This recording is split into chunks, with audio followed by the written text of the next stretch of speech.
Hey everybody, welcome to Drive-Thru Review 457. Today we're going to take a look at Hocus, and this is from Hyperbole Games. It is actually the first game, I think, from them. It is kind of a poker variant with a little bit of magic splashed in. So what players are going to be doing, they'll have a hand of cards and they're kind of building the community or the river of cards. If you think of Texas Hold'em, I know the river is not the right term, and then you're going to be building your own pockets to play off of that community of cards, and then seeding cards that are worth points to win, and hopefully, have the best hand in these multiple communities that you're going to be building up. And there's also a bunch of crazy magic spells or just special abilities that each of the players can have. So let's jump into and take a look at how it works, and I'll tell you what I think of it. Okay, so here is everything you get in Hocus. Now the first thing to note is each player will get a little player aid, and these are going to give you a cheat sheet of all of the traditional poker hands, so you know what a full house is, and then you know that a full house beats a flush, which beats a straight, and so on. And on the other side, you have your three what's called basic spells. Well, these are the three basic actions that you can do in your turn. Each turn you do one action, and everybody has the ability to build community, build pocket, or build pot. Now, in addition to those basic actions, you also will take in what's called the advanced game, and this is how I would definitely recommend you play the game. You would take a school of spells, and each of these schools has three spells. So, for example, Storm here has these three. So instead of doing one of the basic actions, you can do one of these. So this one is place one of your cards. Place one card in one of your pockets, draw a card, and so on. None of this makes any sense until I tell you how the game is played. But there are 8 different schools here that you can pick from, and I would recommend, and I think the rules recommend, that you don't play with enchantment and chronomancy your first couple games. I would say that's probably true, at least for your first game. And then I'm not sure actually if this start player marker comes in everybody's boxes. This is a Kickstarter version, so I think this might be a Kickstarter thing. I'm not sure. You might check the publisher website to see about that any specifically. I think there were also some other wooden tokens which I didn't get. Now, each player also is going to get this cool little scoring card thing. So you can see you have 1 through 9, and then you have this card here. So you start with 0 points, and then you can move it along, and you can see now I have 7 points. If I get it above 10, then I can go here to 10. And the game is going to be over once somebody gets to 25 points or more. It could have multiple players that at the end of a round have 25 points or more. In that case, both the player with the most points is going to be the winner. You don't have to use these to keep track of these. I know not everybody likes them. I don't mind them. You just can't bump them. You can just use a scoring pad or an app. Now, the way that the game is played, like I said, is you take one action and then it just keeps going around the table. You're going to start with the start player, or the start player token, and each player will have 10 cards in their hand. And these are not unlike a traditional poker deck. These are different suits. You can see this is like the owl suit, and you've got this green suit here. And there's all these different things. Based on the number of players, you're going to take out certain cards. And so you might have 0 through 14 or 2 through 13 and so on in the game. You're going to deal out either 10 or 9 of these cards to players. And then you're going to start the game. Every round, you're going to shuffle up the whole deck and redeal them to all the players. So the 3 basic actions that you can do outlined on your thing is you can place cards into one of either 2 or 3 communities. So in a 5-player game, you will have 3 communities, but in the other player games, you'll just have 2. So I can put one here, and then maybe Billy on his turn, he wants to play this one here, and then later on, Frankie over there, he wants to play to this community. Now the round will end once all of the communities, so in this case, we've only got 2 communities, once all of these communities have 4 cards. So at this point in the round, we're going to be waiting for that player to play that last one. The round will end immediately, and then we're going to score. Now, before that happens, there's a couple other actions that you can do. So in addition to playing to the community, you can also play to the pot. And if you take a look here at the cards, you can see they all have a different amount of victory points that you can do. So you're going to go ahead and play to one of the pots that's associated with the community. You just set a little space there, and so maybe I might play there. Billy plays again to there. So you're kind of like doubling down on the amount of points that you think that community is going to pay out, hopefully to you. Now the third action is you can put 1 or 2 cards into your pockets. Now each player has 2 pockets in front of them. And I can take 1 card, just put it face down in front of me, and then that's a pocket. I could take 2 cards if I wanted on a future turn and put it in my other pocket. Now each of the 2 pockets here can only have 2 cards in it. Once I have 2 cards in a pocket, it's locked. Nothing usually, unless you have a special ability, is going to mess with that pocket. Now, all of these other special abilities are kind of basically those 3 things. You're going to be putting stuff in the community, either in the pots or in your pockets. You might be drawing cards off the deck, or maybe randomly drawing cards from the different pots and swapping with your hand, all kinds of stuff. These 2, the enchantment and chronomancy, are really neat. The chronomancy has something that you'll do at the start of every turn. You can choose some different things to do and kind of load these up with cards and then do them and deal them out as the game goes on. The enchantments you can put next to pots or communities or pockets, and for example, you might put it next to one of the communities, so anytime anybody plays a card to that community, you get to draw a card and stuff like that. So I'm not going to go over those too much, but they're pretty cool abilities. They're not over crazy or unbalanced or anything, I don't think. They haven't felt that way to me.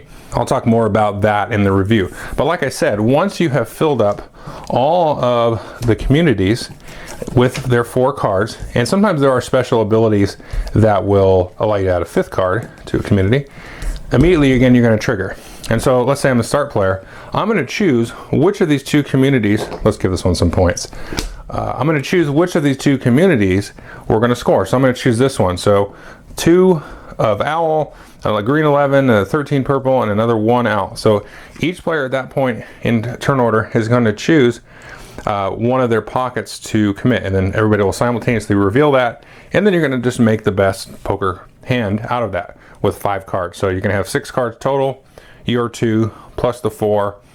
Whoever has the best 5 card hand is going to then take the cards that are in the pot, and you're going to score that many victory points. And again, the first player to 25 victory points is the winner. Now, you can see these owl cards here with the little cane have special abilities. If you score and win a community and the pot itself has an owl card, you get this in front of you for use on the next round. So on the next round, if you take one of your basic 3 actions, you can also do this as like a little bonus to that, either before or after your normal action.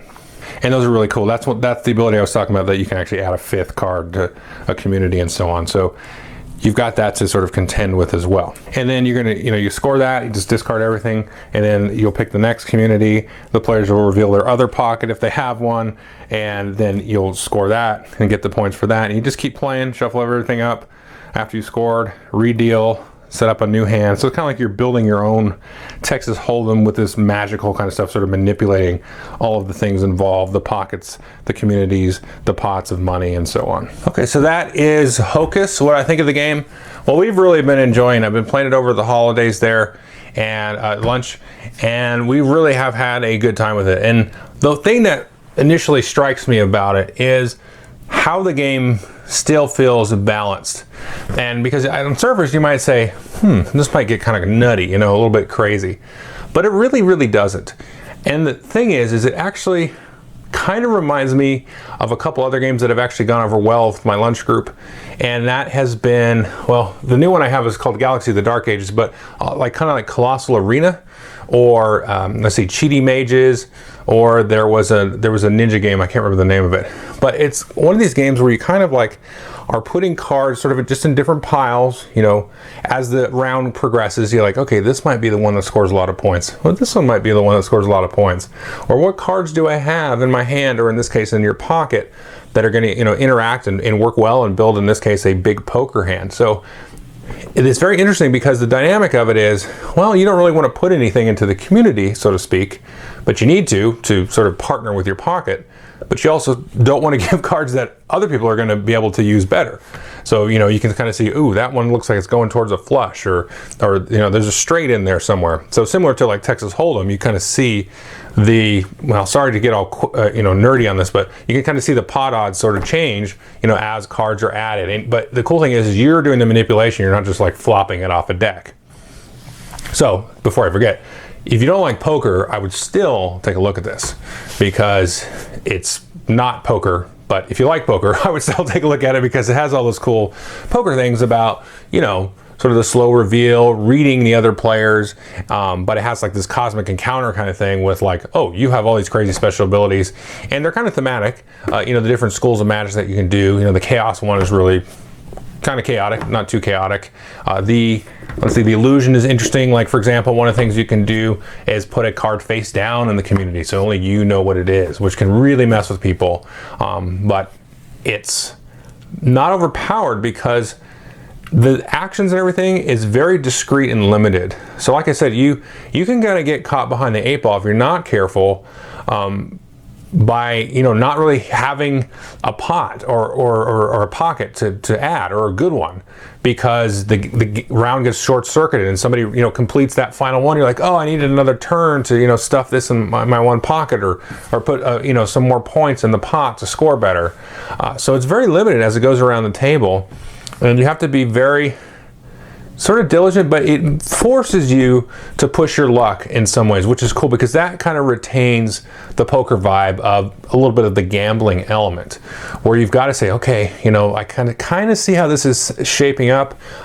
You have more cards in your hand than is what is in there, so most of the time through the game, most of the deck is out there. Through the card draw and stuff, you're going to be able to see a lot of the cards. The cards are out there based on the number of cards, because you do reduce, like I said, the cards based on the number of players. So you can card count a little bit and everything. So you kind of add all that together, and it still retains all those poker elements, but you have that cool special ability thing. Like I said, it's not swingy, it's not overpowered, but you've got to be aware that, oh, he's going to mess with that pot. So there's a lot to sort of learn about the game in terms of how it's going to evolve over the round. And we've seen very different rounds evolve. Like sometimes where, I spent a lot of work on this one community, but there wasn't really any money or any points in the pot, even though it was like a great hand. It was like a full house of 12s and 13s and all this. And it was like, oh, I got 2 points. And in this other one, the person won with like, 2 pair, and they got like 20 points out of it. Because you can have a, huge turn. You can really stack those cards in the pot if you really want.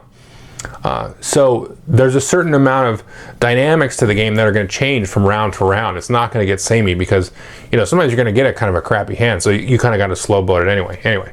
So there's a lot here to the game. There's going to be lots to sort of investigate, and there's a lot of fun to be had by swapping different schools of magic around and playing with those, and just seeing how they kind of affect it. And it's just all about the metagame of what's going on there. So definitely highly recommend the game for me. Definitely take a look at it.